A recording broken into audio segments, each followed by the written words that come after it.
오늘은요, 야고보서 강론 두 번째 시간입니다.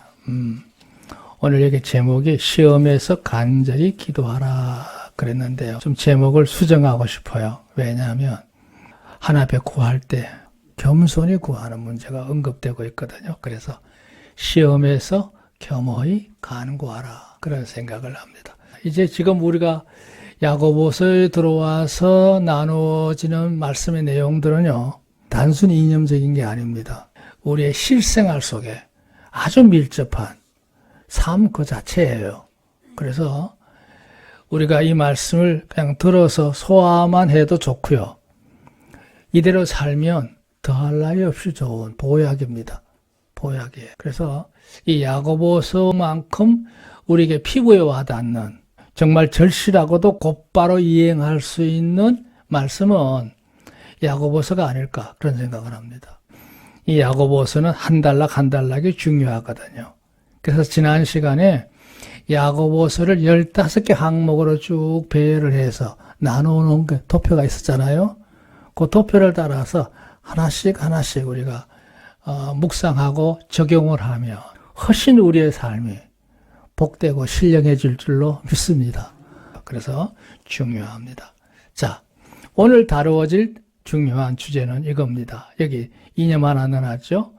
우리 인생은 태어나면서부터 삶을 다하는 그날까지, 우리 인생 마칠 때까지요, 크고 작은 일들이 끊임없이 이어지는 드라마 속의 한 배역과 같다 그랬어요. 우리 인생이 하나의 단막극이라고 생각했을 때 여러분은 그 무대에서 배역을 맡은 배우와 같습니다. 물론 연출자 되시는 분은 하나님이시고 여러분은 이제 그 맡은 역할을 행하는 거예요. 그 크고 작은 역할들이 있죠. 또 시간이 바뀌면서 주인공이 되어가는 과정이 바로 우리 인생 아닙니까? 저도 지난 2주간은 어떻게 지냈는지도 모르겠습니다. 교회 일도 있고 지방의 행사도 있고 대전 일도 있고 뭐 이러는 가운데 정말 경험 없이 2주간을 지났습니다. 그런데 중요한 문제는 뭐냐면 그 과정에선 참 힘겨움이 있었지만 하나님께서 섭리하시는 면이 이렇게 참 명료하시구나. 할렐루야. 그 인생 삶 자체가 그래요. 늘 끊임없이. 어떤 분들은 그럴 거예요. 뭐 사는 게 다 그날이지 뭐 별다를 게 있어. 그렇지만 그게 복이 얼마나 큰 복인 줄 몰라서 하는 얘기예요. 인생의 삶이 어떤 소용돌이 속에 휩싸이게 되면요, 정말 숨가쁩니다. 정신이 없죠. 뭐 물질적인 건 말할 것도 없고 여러 면에서 참 삶이 자체가 공고해지잖아요. 자, 문제는 이거예요. 우리가 살아가는 생활 속에 요 말이 중요한데, 손쉬운 것부터 시작해서 때로는 참기 어려운 역할도 감당해야 될 시기가 있죠. 특히 우리 교회는 연로하신 분들이 많기 때문에 어떤 일이 벌어질지 모르잖아요. 그래서 늘 긴장하면서 제가 기도할 때마다 그분들 얼굴을 한 번씩 마음에 그려가면서 특별히 마음에 가는 분들을 위해서 기도할 때가 있거든요. 그런 가운데 하나님께서 이 재단을 지키시고 인도하시는 것 같아요. 할렐루야.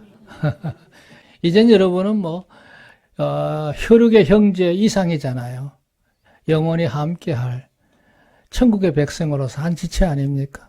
그래서 여러분에게 큰 일이든 작은 일이든 어떤 일이 들려오게 되면 때로는 그게 마음에 근심이 되기도 하고 또 그게 기도로 변하기도 하고 하나님 앞에 바라는 간절한 소원이 그려지게 되는 거죠. 그래서 하나님의 교회가 필요한가 보다 그렇게 생각을 합니다.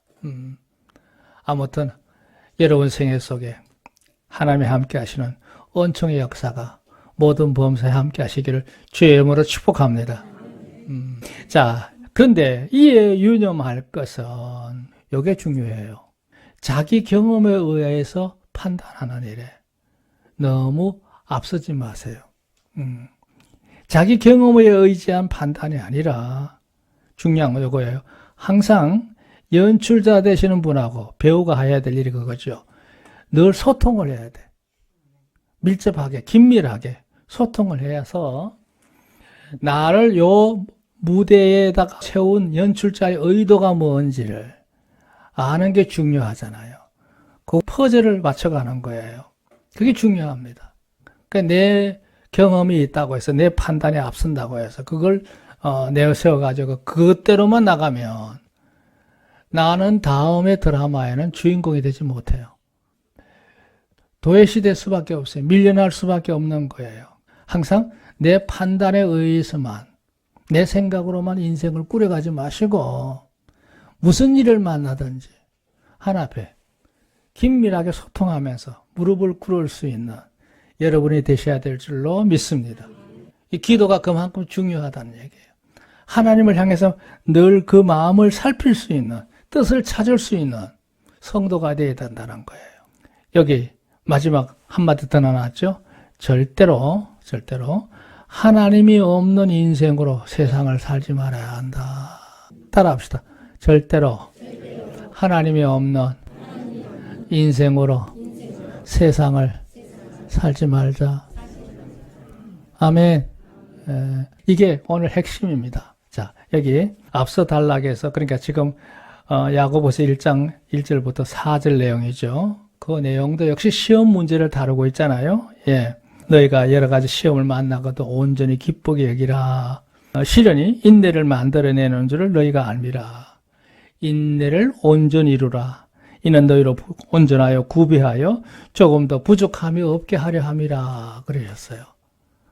오늘 본문 내용은 이어진 그 다음 단계예요. 같은 시험이지만 1단계는 일단 그걸 받아들여서 내가 넉넉히 감당할 수 있는 준비를 갖추라. 이게 이제 1단계 얘기고요. 2단계는 뭐냐? 그냥 감당하고 무조건 참고 인내하는 것만이 능사냐? 아니라는 거예요. 하나 앞에 간절하게 기도하라는 거예요. 그게 오늘 얘기입니다. 믿으시면 아멘. 하나님과 늘 이 문제를 놓고 기도하라는 얘기예요. 그 본문은 한 단계 진보된 얘기를 하는 거예요. 그게 뭐냐? 하나 앞에 무릎을 꿇고 기도하라는 거예요. 여기 보세요. 세차게 몰아치는 시험을 인내하며 막연히 감수하는 게 아니고 지금부터 할 일이 뭐냐?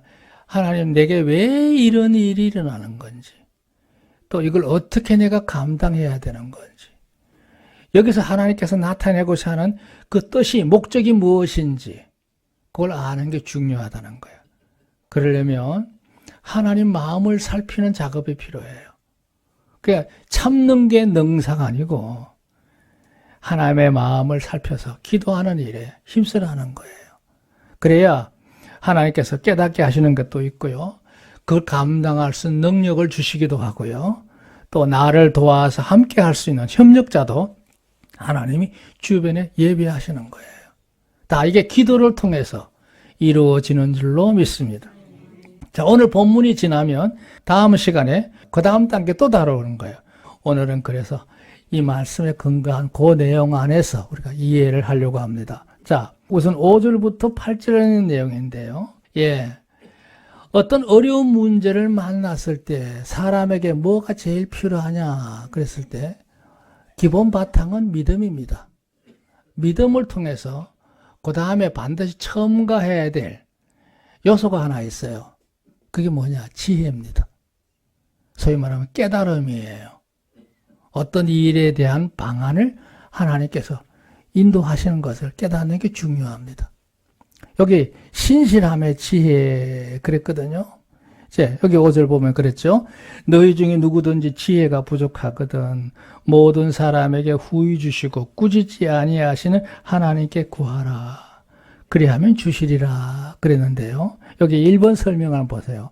시험을 만났을 때 무작정 참는 것이 아니라 내 삶이 궁핍해지지 않으려고 한다면 그 시험에 대한 바른 뜻과 목적을 바로 아는 게 중요해요. 그래야 참는 일에도 보람이 있고 그것을 통한 가치를 이룰 수가 있다는 얘기예요. 할렐루야. 그러니까 무작정 참는 게 능사가 아니고 하나님의 뜻을 찾는 게 중요해요. 그게 이제 지혜의 출구입니다. 그래야 이걸 통해서 이루시려고 하는 하나님의 뜻이 계시구나. 하나님의 계획이 있구나. 그걸 아는 거예요. 이번에도 저희 장모님 같은 경우에 갑자기 쓰러지셔서 구급차가 이제 싣고 가는데요. 연세가 엄청 높다 보니까 대전 시내에 있는 병원들이 받아주지를 않았어요. 그런데 이제 119에서 이제 대전에서 안 되니까 가까운 도시에 있는 병원을 찾은 거예요. 근데 때마침 신탄진에 보훈병원이 하나 있어요. 근데 이건 언어가족이거든요. 그 보훈병원에서 안 받아줄 수는 없죠. 그래서 병원을 가셨는데 이게 신의 한 수였어요. 그게 하나님의 섭리였어요. 왜 그러냐? 또 어머니 생각에는 그 국가에서 줄 수 있는 혜택이 많음에도 불구하고 보훈병원을 평생에 처음 갔답니다. 그분의 기본적인 철학은 뭐냐면 나는 그래도 내가 힘쓰면 살 수 있으니까 내가 받을 혜택을 다른 사람이 더 누렸으면 좋겠다. 이래가지고 지금까지 한평생 동안 보훈병원 한 번도 안 가셨어요. 근데 이번에 그래서 막상 진찰을 해보니까 모든 가정이 우리가 몰랐던 것들이 많았고 또 앞으로 절차도 문제고 이런 것들 보게 했어요. 다 얘기하기 어렵지만 그래서 하나님께서 섭리하셨구나 하는 것들을. 할렐루야. 인간적으로는 저들이 거절했는 건데 결과적으로 보면 하나님의 섭리가 계셨어요. 자, 그래서 이번 일을 참 긴장하면서 겪으면서 기도했죠. 아무튼 사랑 여러분, 우리가 어떤 일을 만나든지 간에 당황하지 말고 참을 수 있는 데까지는 참으시되 그것을 통한 하나님의 선한 뜻을 찾는 여러분 되기를 주의 이름으로 축원합니다. 그러면 그 목적을 아니까 견딜만 해요. 가치가 있어요. 여기 중요한 말은 이런 얘기예요. 모든 사람에게 후히 주시고 꾸짖지 아니하시는 하나님께 구하라. 그래하면 주시리라 그랬어요. 여기 2번 설명 보세요. 무슨 일이든지 하나님께 기도함으로써 나를 향하시는 그 마음을 느낄 수 있어야 된다. 하나님은 기가 밝으신 분이잖아요. 눈도 밝으시고 손은 빠르신 분이거든요. 우리를 좋게 해주면 좋게 해줬지 우리를 나쁘게 하실 분은 아니란 말이죠. 그러니까 우리가 잠자던 영혼이 어려운 일을 만나게 되면 더 긴장하게 돼서 하나님을 찾게 돼요. 그 인생의 삶의 고난이라고 하는 게 때때로는요, 느슨했던 삶을 바로 고치는 절대적인 효과가 있어요. 소홀했구나. 다시 제자리를 온전하게 찾아가는 과정이 고난의 하나의 특효약이에요. 특효약이에요. 하나님께서 우리가 그냥 내 마음대로 살아도 모든 게 적당하게 잘 풀리고 잘 되는 것 같지만 그 인생에서 거둘 수 있는 열매는 없거든요. 하나님과 연결된 곳에서 맺어진 열매야 이게 영원히 가는 거지. 인간적으로 이끌고자 하는 그 모든 성공이 무슨 큰 의미가 있습니까? 그 인생 끝나면 다 무너지고 마는 건데요. 근데 우리는 아니죠. 우리가 하나님을 섬기는 일생간에 우리 마음가짐의 자체가 그대로 보존이 돼서 하나 앞에 갔을 때 은혜와 영광과 상급이 있을 줄로 믿습니다. 할렐루야. 그리고 그 하나님의 섭리가 여러분 가정에 계속 모든 보험사에 계속되는 거예요. 계속되는 거예요. 이 참 얼마나 중요한지 모르는 거예요. 그래서 우리가 기도할 때 하나님 마음을 느낄 수 있는 게 중요하고요. 그 다음에 여기 보세요. 곧 자신의 잘한 것이나 잘못한 것에 대해서 내가 반듯한 바른 태도를 취할 수 있는 것이 나를 향하신 하나님의 마음이시거든요. 그래서 그거를 바로잡는 게 중요합니다. 6절 보세요. 오직 믿음으로 구하고 조금도 의심하지 말라. 의심하는 자는 마치 바람에 밀려 요동하는 물결과 같으니 그랬는데요.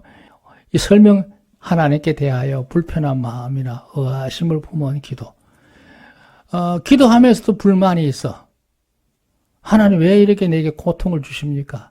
하나님 앞에 대항하듯이 그 마음을 불편함을 드러내는 그런 기도는요. 의미가 없다는 얘기예요. 또 의아심이에요. 하나님 정말 살아계시기는 한 겁니까? 날 정말 사랑하는 거예요? 이렇게 하나님에서 대항하듯이만 가지고 있는 의심. 그런 피도 열심히 구해도 아무 쓸데없다. 왜 아멘 안 하세요? 불만을 갖고 의심을 갖고 구하는 기도 무슨 기도가 되겠어요?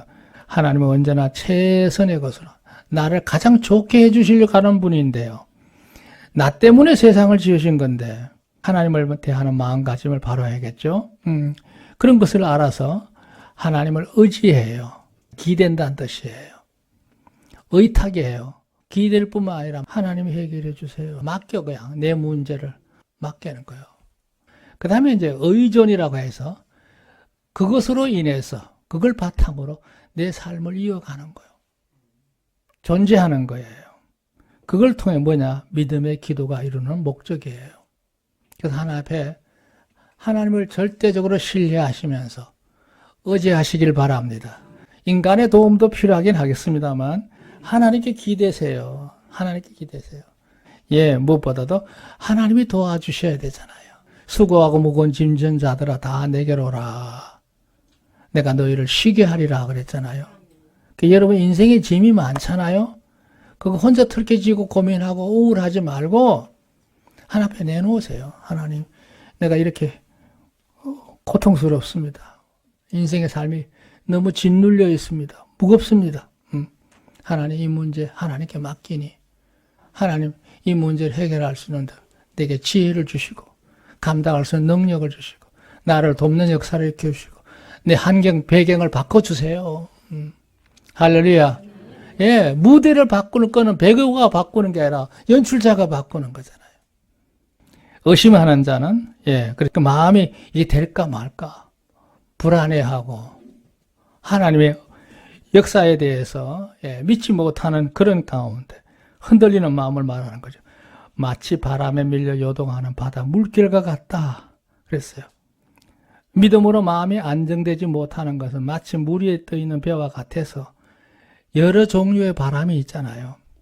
여러 형태, 사람들로부터 공격해 도는 것도 있고 경제적인 빈곤도 있고 인간적으로 외롭기도 하고 또 몸도 고단하고 이런 모든 것도 다 바람이에요. 그런 일에 우리가 늘 휘둘릴 수밖에 없어요. 흔들릴 수밖에 없어요. 그러나 중요한 거 하나님께 구하는 자에게 좋은 것으로 하나님께서는 좋은 것으로 반드시 주신다는 것에 대해서 확신을 가지고 주저하지 마시고 더 간절하고 더 깊은 기도로 들어가면 여러분 되기를 좀 축원합니다. 잠자는 1시간보다도요. 무릎 꿇는 1시간이 여러분의 모든 문제는 그만큼 가벼워지는 거예요. 더 효과적입니다. 하나님의 돕는 은혜의 섭리가 있음을 믿으시기 바랍니다. 이건요 그냥 듣기 기분 좋게 하기 위해서 미사역으로 하는 말이 아니에요. 이게 실제예요, 실제. 기도해야 돼요. 그러니까 깊은 기도가 중요해요. 간절한 기도가 중요한 거예요. 자, 7절. 이런 사람은 무엇이든지 주께 얻기를 생각하지 말라. 그게 아까 말했던 그거예요. 의심하고 불안하고 불만을 갖고 있고 이런 태도 그거나 아무것도 못 얻는다. 이렇게 설명 볼까요? 자신의 생각을 우선한 채로 자기 판단이 먼저 앞서가 있단 말이죠. 무엇을 구하는 건 큰 잘못이다. 신뢰예요. 좀 더 지나치게 얘기해서 죄 짓는 거예요. 이는 이미 그는 다음에 선용할 기회를 스스로 걷어차버리는 거야. 하나님께서 새로운 은혜의 기회를 주실 수가 없어. 그러니까 그 은혜의 역사를 멈추게 하는 거야. 마치 배우로 말하면 말이죠. 자꾸 어떤 대사를 맡겼는데 불평하고 힘들다고 그러고 말해 짜증내고 배우를 믿지 못하고 나를 미워하는 거냐고 의심하고 이러면요 배우가요 다음에 그 배우 쓰겠어요? 왜 말아버려? 그를 위해서 다음 드라마의 주인공 역할을 안 주는 거야. 똑같은 거예요. 그러니까요 우리가 하나님 앞에서 바르게 생각하면 그 사람의 기회가 없어지는 거예요. 그 처음부터 안 하는 것만 못하다 이 말이죠. 마지막 8절 볼까요? 두 마음을 품어 모든 일에 정함이 없는 자로다. 6번 설명 보세요. 하나님을 향하는 마음가짐은 온전히 무슨 마음이어야 한다고요? 단마음이야. 두 마음은 안 돼. 두 마음을 품은 경우에 그는 언제든지 각가지 유혹에서 쉽게 넘어져. 사람이 마음이 두 갈래가 되면요. 이렇게 저렇게 다가오는 유혹을 그게 관심을 두고 있으니까 떨쳐낼 수가 없어요. 그러다가 어느 날 나도 모르게 넘어가 버리는 거예요. 이탈하는 거예요. 여기 보세요. 도리어 하나님의 노여움을 받거나 마귀에게 철저하게 유린되기가 십상인 거야. 그러니까 아무렇게나 그냥 폐기물처럼 쓰임 받다가 놀림 당하다가 버려지는 거예요. 그게 두 마음의 폐해예요. 여기 이런 데 있죠. 하나님을 의뢰하려면 반드시 그 마음이 뭐여야 한다? 절대적이어야 돼. 하나님, 이 문제는 하나님만이 해결하셔야 됩니다. 나는 하나님이 해결해 주시는 걸 원합니다. 그 어떤 것도 아닙니다. 하나님이 이 문제를 도맡아서 해결해 주세요. 그런 믿음을 가지시고 간구하는 여러분 되기를 주의 이름으로 축원합니다. 자, 이렇게 간구하는 태도에 한 가지 더 첨가물이 있어요. 그게 바로 겸손입니다. 겸손이에요. 구하는 자가 뻣뻣하게 구하는 게 아니고 허리를 굽히고 무릎을 꿇고 두 손을 모으고 간절하게 기도하는 태도. 그 겸허하게 한다는 거죠. 단순한 겸손이 아니라 겸허히 몸과 마음을 다해서 나 자신을 낮추는 태도가 필요해요. 기도의 참 중요한 요소라고 말할 수 있어요. 9절 10절 보세요. 여기 서로 상충되는 것 같지만 참 의미가 있는 말이에요. 낮은 형제는 자기의 높음을 자랑하고 부한 형제는 자기의 낮아짐을 자랑할지니 이는 풀의 꽃과 같이 지나감이라 그랬어요. 이 말이 하도 어려워가지고 제가 묵상을 하면서 문장을 한번 정리해 봤어요. 자, 볼까요? 그리스도인들은 살아가는 동안 가난해서 어려움을 당하는 경우가 있죠. 빈곤. 두 번째, 어떤 갖가지 질병으로 인해서 사고로 인해서 몸이 상해져서 병고를 겪는 경우도 있죠. 그 다음에 하나님을 섬기는 이유 때문에 사람들로부터 외면받거나 여러 가지 곤란한 일을 당하거나 심지어는 목숨까지 위협을 받는 박해도 있을 수 있어요. 그런 시련이 당할 때 한결같은 공통점이 있어요. 공통점이 있어요. 그 사람의 처지가 가난한 사람은 어든지 부자든지 간에 물론하고 하나님을 잘 섬기는 사람의 마음에는요 요 세 가지가 있어야 돼요. 세 가지가. 그게 뭐냐? 하나님이 나와 함께 늘 일생을 함께 해주셨어. 하나님은 나와 동행하시는 분이야.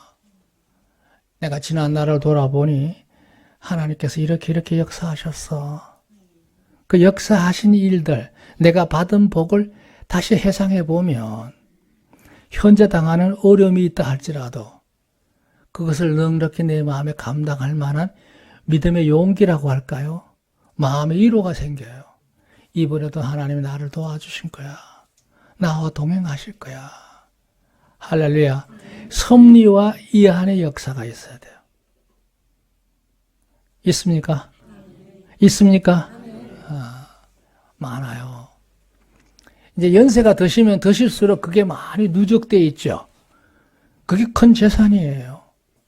돌아보면 지난날 내가 참 인생의 질곡을 만나서 그 협곡을 지나가는 삶을 살았는데도 불구하고 하나님께서 나와 함께 하셨던 역사가 많잖아요. 여러분 머리가 나빠도 그거는 기억할 거예요. 남한테 엉망 들을 만한 그런 것들은 기억을 잘하면서 왜 하나님 섭리는 다 잊어버리고 사세요? 그거 무시하면 안 되거든요. 그게 다 비축되어 있거든. 그 믿음의 자산입니다. 두 번째가 뭐냐? 그러니까 내 마음에 늘 하나 앞에 감사한 마음이 있어. 하나님 은혜는 놀라운 거야. 확신이 있고. 그러면서 내가 어떤 위기를 만났지만 이번에도 넉넉하게 잘 해결돼서 내 앞길이 펼쳐질 거야. 할렐루야. 그런 마음의 소망이 우리 안에 일어나는 줄로 믿습니다. 믿습니다. 그런 감사와 소망이 여러분 안에 충만하시길 바랍니다. 그럼 세 번째가 저절로 오게 되어 있죠. 내가 지금 엄청난 여러 가지 궁핍한 가운데 있지만 시간이 지나고 나면 하나님은 모든 걸 합력하여 선을 이루시는 분이라 전하 이복의 역사가 일어나리라. 지금은 이기지만 이건 나중에 나에게 복이 되리라. 다 필요해서 있는 거겠지. 이런 마음의 믿음을 가질 수 있다는 거죠. 그런 진행이 되기 때문에 우리는 어떤 문제를 만나든지 간에 불만이나 불안이나 뭐 의심이나 이런 것보다도요, 여기 그렇죠. 스스로 겸손해서 하나님의 자녀로 살아가고 있음에 대해서 늘 자부심을 갖고 그거를 누구에게든지 자신 있게 자랑할 수 있는 성도가 되어야 될 줄로 믿습니다. 그 얘기를 지금 여기 다 하고 있는 거예요. 아멘. 여러분 안에 하나님을 섬기는 일에 대해서 자부심을 가지시고 자랑할 수 있는 여러분 되기를 바랍니다. 예. 제가 볼 때는 자부는 있는데 자랑이 없는 것 같아요. 자랑하셔야 돼요. 하나님 섬기는 거, 여러분 가까운 지인들, 오늘 밥 함께 합시다. 음식 나누면서 목적은 뭐야? 내가 섬기는 하나님을 자랑할 거다. 우스개입니다. 예. 그런 마음에 여유가 있어야 된다는 거죠. 하나님 섬기는 게 그냥 무미건조한 게 아니고 그냥 내 혼자만 가져진 비밀스러운 게 아니잖아요. 예. 하나님 섬기는 그 은혜의 고백이 우리 안에 자랑으로 있어야 내게 어려운 문제가 와도 이길 수 있다는 뜻이에요. 아멘. 이는 풀의 꽃같이 하냐니라. 철학적인 의미예요. 여기 보세요. 가난하게 사는 거 힘들 수는 있지만 그 가난이 영원히 가는 거 아니잖아요. 그렇죠? 가난하다고 해서 무슨 천년이고 만년이고 가는 거 아니잖아요. 길어봐야 몇십 년이지. 세상 부자도 마찬가지야. 눈으로 볼 때는 굉장히 화려하고 모든 걸 다 누리고 사는 것 같이 보일지 모르지만 그거는 겉으로 드러난 모습이고요. 그 마음속에는요. 가난한 사람들이 미처 생각하지 못하는 고통스러운 것들이 경계가 두려움들이 오히려 더 많아요. 울타리 없는 집에 사는 사람은 편하게 발을 뻗고 자지만 부자는요. 담벼락을 아무리 높이고 CCTV 달고 해도 불안해. 그러니까 그래요. 아무리 화려하게 보여도 예, 그렇게 사는 거 그것도 그 부자로 사는 세월도 영원히 가느냐? 아니요. 가난한 사람이든 부자든지 간에 누리는 삶의 기간은 거의 비슷해요. 거의 비슷해요. 마치 풀의 꽃처럼 모두가 다 사라지는 날이 와. 인생 끝날을 말하는 거예요. 그러면 가난한 사람이든지 부자든지 간에 반드시 해야 될 일이 있어요. 모두가 다 하나 앞에 서는 날이 온다. 이거 명심하셔야 돼요. 참 중요한 말이에요. 11절. 해가 돋고 뜨거운 바람이 불어 풀을 말리우면 꽃이 떨어져 그 모양의 아름다움이 없어지자니 부한 자도 그 행하는 일에 이와 같이 세잔하리라. 한 과목이나 화목에서 꽃이 피는 기간이 있잖아요. 그건 나무의 수명 전체에 비하면 꽃이 달린 기간은 짧잖아요. 벚꽃나무 같은 거 보면 1년 내내 서 있다가도 꽃이 필 때 보면 길어야 2, 3일 그냥 우수수 떨어지는 게 벚꽃이에요. 예. 그래서 벚꽃이 왜 벚꽃인 줄 압니까? 우수수 떨어지면서 보시오 나는 갑니다. 그 벚꽃이에요. 그러니까 꽃을 피우기 위해서 그 나무가 1년 동안 기다렸다가 화려하게 꽃잎이 영롱한 건 불과 이틀, 3일이야. 그 바람 불면 후 떨어져. 인생은 꽃과 같다는 거죠. 사람이 사는 생애를 사는 동안 누리는 부귀영화는 아름다운 꽃과 같이 화려하죠. 의외로 뜨거운 바람이 굽이치면서 불어오면 남다른 깊이의 고뇌가 있고 고역이 있고 고역이 있어. 그게 무슨 얘기냐면 아주 잘 나가는 부자나 건세자들이요. 인간적으로 보면 대단한 이세를 가진 것 같지만 아닙니다. 그들의 내면 속에는요. 다 깊은 고뇌가 있어요. 없는 것 같죠? 있습니다. 두 번째, 그걸 지키기 위해서 해야 될 고역스러운 일들이 많아요. 많은 것들과 타협을 해야 되고 이런저런 관계, 역학관계에서 참 억지로 해야 될 일들도 많고 기쁘지 않은 일들이 많아요. 그러나 그걸 감내해야 돼요. 예, 근심이 많아요. 겉만 화려하지 속은 안 그래요. 병들어 있는 거예요. 그 다음에 고욕이란 말이 하나 나오는데 이게 비슷한 말인데요. 이게 뭐냐, 잘 살다고 했지만 열심히 한다고 했지만 나중에 남는 건 욕만 남아. 좋은 소리 하나도 못 들어. 그래서 부자치고요. 사람들이 기념비적으로 우르르 보는 사람 몇 명이나 있어요. 그래서 서구 사회에서는 부자들은요, 사회 기부하는 활동을 해서 자꾸 이름을 내려고 애쓰는 이유가 뭐냐? 나중에 고욕 가운데 안 빠지기 위해서. 왜 인생을 그렇게 고달프게 살아야 돼요? 아닙니다. 여기 보세요. 그러다가도 결국 뭐예요? 그걸 영원히는 못 누려. 부자 3대라고요. 예, 그렇게 이룬 부가 몇 대 못 가요. 결국 부자도 세잔하는 삶을 살다가 지나가요. 그럼 남는 게 뭐냐? 인생 무상하다는 거예요. 다 부질없다. 이렇게 결론을 내리는 거죠. 그러니까 우리가 중요한 건 뭐야? 눈앞에 보이는 여러 가지 이유 때문에 우왕좌하거나 불평하거나 의심하지 말고 하나님 겸허하게 몸과 마음을 낮춰서 기도하는 성도가 될 줄로 믿습니다. 그러니까 오늘 기도가 그거예요. 제목이 시험을 만나거든 겸허하게 간절히 간구하라. 기도하라. 이런 말이죠. 자, 마지막 하나 더 12절이 마무리입니다. 자, 이런 모습으로 어떤 어려움이 왔을 때 잘 감당하게 되면 어떤 일이 벌어지냐? 하나님으로부터 인정을 받아요. 그래, 넌 이번 시험에서 통과했어.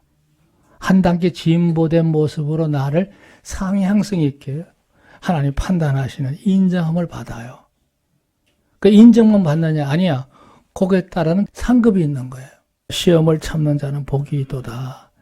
잘 통과한 사람을 말해요. 이것에 옳다 인정을 받은 후에 주께서 자기를 사랑하는 자들에게 약속하신 생명의 면류관을 얻을 것임이니라. 할렐루야. 설명 볼까? 1번. 시험을 받을 때 심히 힘든 현실의 불평이나 아이고 왜 내 사는 모습이 이래? 이런 얘기죠. 불평. 두 번째 뭐야? 자기 인생을 저주해. 아이고 내 팔자가 왜 이러냐 말이지. 스스로 자포자기하는 저주 가운데 빠져나거나 또 심지어 하나님을 걸고 넘어져. 내가 하나님을 열심히 섬겼는데 내게 이런 일이 왜 있어야 됩니까? 하나님 나한테 왜 이렇게 막 하십니까? 이런 원망이요. 그거는 영혼 자체를 항폐케 하는 거야. 그러니까 일단 믿음으로 잘 인내하고 기도하는 태도를 바로 갖추는 것은 무엇보다 중요하다. 기본적으로 복된 거다 이거죠. 두 번째 보세요. 시험은 힘든 것이긴 하지만 믿음으로 잘 이기면, 잘 감당하면 하나님께서 거기에 따라서 약속되어 있는 상급이 있어요. 그게 여러분 생애에서도 누릴 수 있고 또 그게 연결돼서 내 생에서도 하나님의 은혜와 칭찬과 영광이 그에게 주어질 줄로 믿습니다. 마지막 문단 재미있죠? 마치 단련한 순금 같은 고귀함에 이를 수 있다. 그러니까 불구덩이 속에 오래 있는 금이 진짜 금이야. 그렇죠?